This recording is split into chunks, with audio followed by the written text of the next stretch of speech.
Overwhelming welcome to everyone present over here. I, Vaishnavi, student of BMS first year 2018-19 batch, pursuing my medicine from Shriram Ayurvedic Medical College and Hospital, Meerut. I would like to represent my views on the topic electrocardiography. Now let's know what exactly electrocardiography is.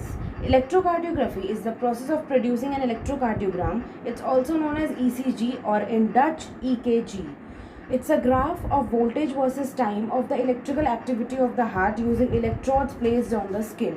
Secondly, those electrodes detect the small electrical changes that are a consequence of cardiac muscle depolarization followed by repolarization during each cardiac cycle, that is heartbeat.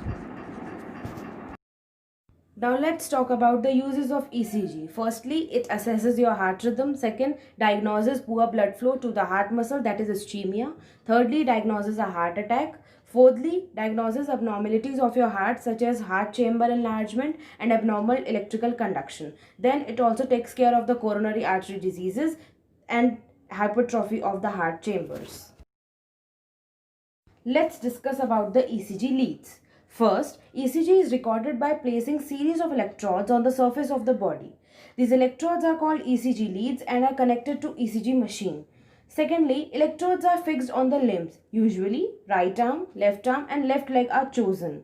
Thirdly, heart is said to be in the center of the imaginary equilateral triangle drawn by connecting the roots of these three limbs. Fourthly, this triangle is also known as Inthoven triangle.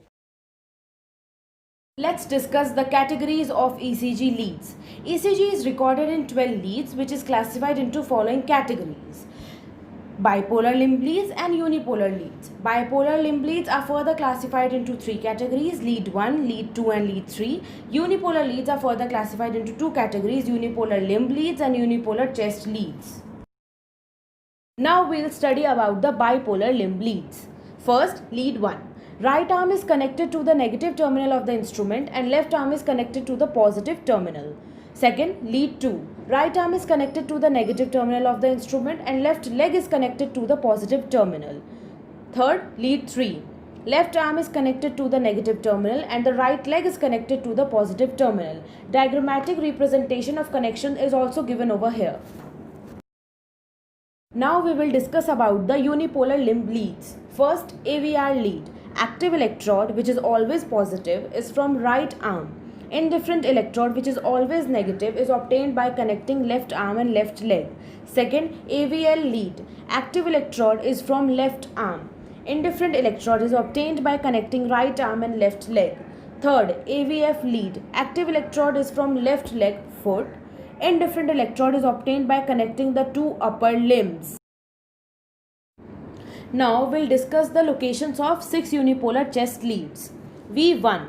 It lies in the 4th intercostal space right of the sternum. V2. It lies in the 4th intercostal space to the left of the sternum. V3. It lies halfway between V2 and V4. V4. It lies in the left midclavicular line in the 5th intercostal space. V5. It lies in the left anterior axillary line in the 5th intercostal space. And V6. It lies in the left mid-axillary line in the 5th intercostal space. Now we will discuss about the waves of ECG in detail. First, P wave. It causes atrial depolarization. Duration is 0.1 second. Amplitude lies between 0.1 to 0.12 millivolt. Second, QRS complex. It begins with the onset of Q wave to the end of S wave. It causes ventricular depolarization. Duration lies between 0.08 to 0.10 seconds. Amplitude of Q wave is 0.1 to 0.2 millivolt. R wave is 1 millivolt. S wave is 0.4 millivolt. Third, T wave. It causes ventricular repolarization. Duration is 0.2 seconds. Amplitude is 0.3 millivolt. U wave. It causes repolarization of papillary muscle or Purkinje fibers. Duration lies between 0.16 to 0.2 seconds. Amplitude lies between 0.1 to 0.2 millivolt. Then comes the PR interval. It begins on the onset of P wave to onset of Q wave. It causes atrial depolarization and conduction through AV node. Its duration is 0.18 seconds. Then comes QT interval.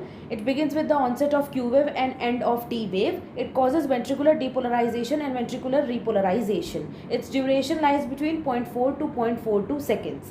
Then at last comes the ST segment. It's the end of S wave and onset of T wave. It's isoelectric and its duration is 0.08 seconds.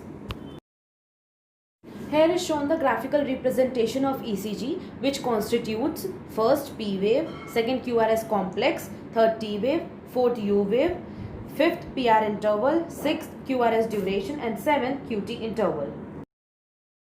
Now I would like to conclude my PPT by discussing the clinical aspects of ECG. First, cardiac condition with ECG changes mimicking acute MI were described in early repolarization, pericarditis, myocarditis, hypertrophic cardiomyopathy, Brugada syndrome and stress-induced cardiomyopathy.